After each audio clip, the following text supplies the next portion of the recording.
Assalomu alaykum obunachilar, tuzimsizlar. Ustaga hormasizlar endi. Assalomu Nima alaykum. ishlar bilan mashg'ul bo'lyapsiz? Ustaga qani boshlaymiz. Gazini qildik buni. Aka. Endi buni yopilish yangi 2026 da emas.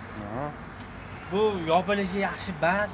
Mana zamoydan olganmiz. Zavodskoy mana shu qarang yog'lari ham kam bo'ladi zavodskoyda. Mana shu biz o'zimiz ochib mana ichlari ham почти yog' yo'q, jichcha.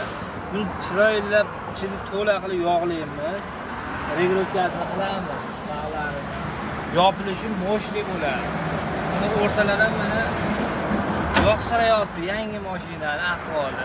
2026 yangi damas. Mana shuni ham mana yopilishini zo'rlaymiz, yengil qilamiz. Ruchkalari ham qattiq yoqsirayapti. Buni tozalab yog'laymiz. Mana shu eshikdan boshladik. Sumkasini qilib bir ko'rib ketyapmiz. Ustaga eshiklarni ham regulovka qilaverar ekansiz-da bo'lmasa bular. Regulovkasini qilamiz, chiroyli. Shunaqa xizmatlar kerak bo'lsa, aloqaga chiqib qo'yasizlar. Aloqaga chiqib Lak bozovni urib qo'yasizlar ekan.